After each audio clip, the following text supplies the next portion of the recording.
Welcome to one of the finest and most unusual health institutions in America.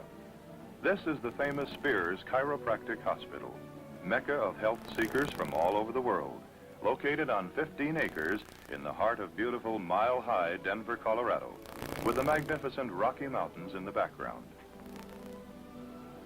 Denver is rightly called climate capital of the world, renowned as a health center because of this incomparable climate.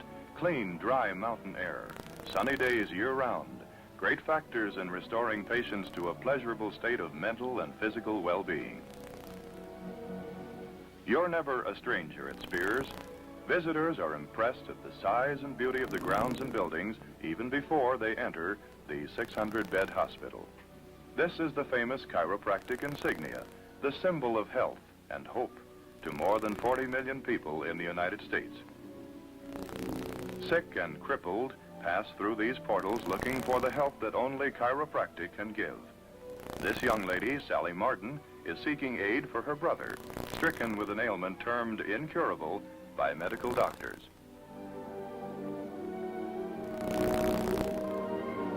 As Miss Martin passes through the spacious lobby, she is aware of an atmosphere as pleasing and welcoming as a friendly handclasp.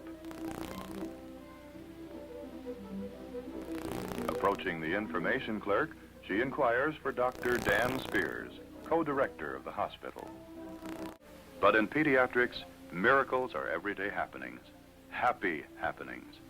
Now, this tiny patient is thoroughly enjoying the correctional exercise.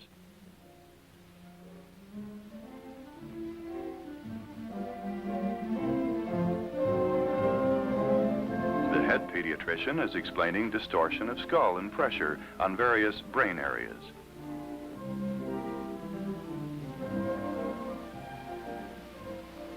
Massage and passive exercise are also valuable in rehabilitating small bodies as well as large ones, especially youngsters suffering from birth injuries or afflicted with polio, muscular dystrophy, and other crippling disorders.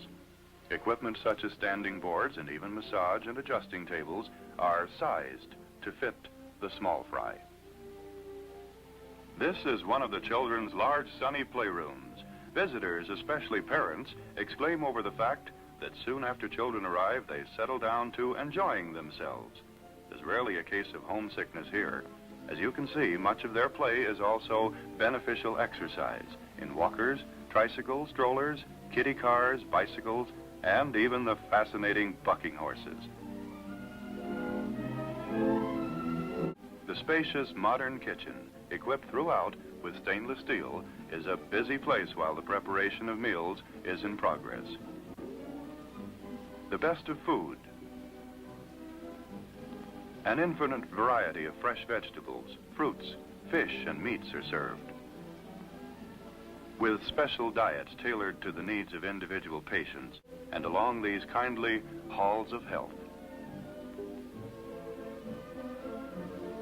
Visiting time at Spears is also the period for outdoor walks and other activities. Patients are urged to take a constitutional, so there is a general exodus from the main lobby and through the many other doors for this pleasant outing.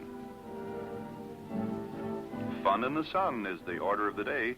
Here are more examples of that celebrated spirit of Spears, of friendly kindness and compassion for others, forgetfulness of their own ailments in their eagerness to aid fellow patients, patients helping patients, a spirit manifest throughout the hospital.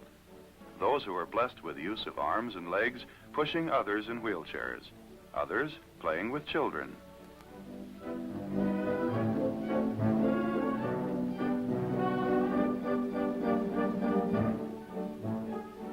In addition to the beautifully landscaped grounds and smooth green lawns, equipped with every type of comfortable garden chair, couch, chaise lounge, rocker sets, and gliders, Spears has large playgrounds, furnished with slides, swings, merry-go-rounds, seesaws, and other fun devices for youngsters.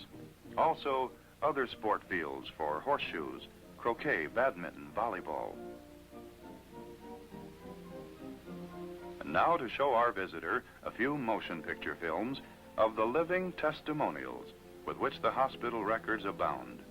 The patients who limped in or were carried in on litters, and walk out under their own power. This man's back was broken during the fighting on Iwo Jima in 1945. He was a helpless bed patient for years before coming to Spears. In just a few months, he was restored to normal health and normal life.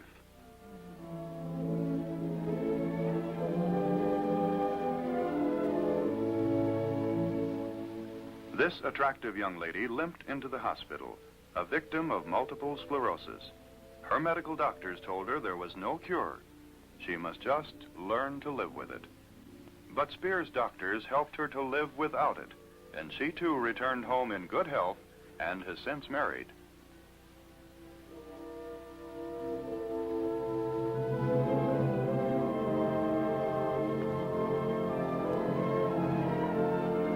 This pretty youngster was one of the pitiful polio cripples who came to Spears after other forms of therapy had failed to help her.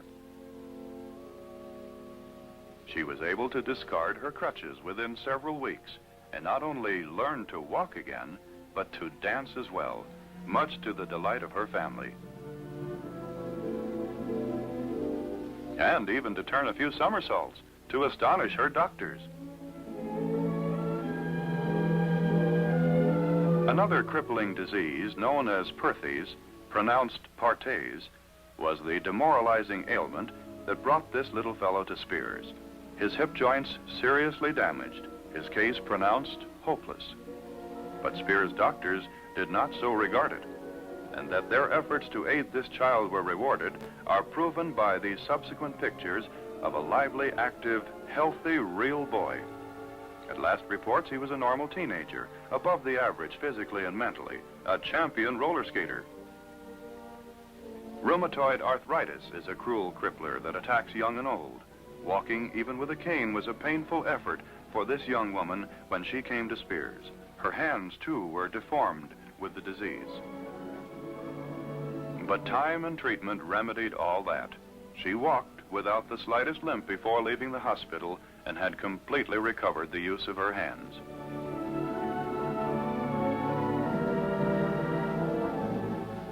Pott's disease, tuberculosis of the spine, had crippled this pretty little girl who arrived at Spears weighted down with heavy body braces, with the sad prognosis from her medical doctors, incurable. Spears' doctors refused to accept this cruel verdict. It was a long, slow process, but the victory at the end of many months was well worthwhile when they watched the running, jumping youngster. She's now 15 years old and a beautiful specimen of young girlhood, takes part in all school sports, and is especially fond of swimming, she writes. One of the many patients who came to Spears in a wheelchair as the result of an injury to her spine due to an accidental blow, this attractive young woman was temporarily paralyzed from the waist down. After several weeks' sojourn in the hospital, she was graduated from her wheelchair to a cane. Then, in another month, came the happy day when she could walk alone, without any support. Another of those patients who was wheeled in and walked out.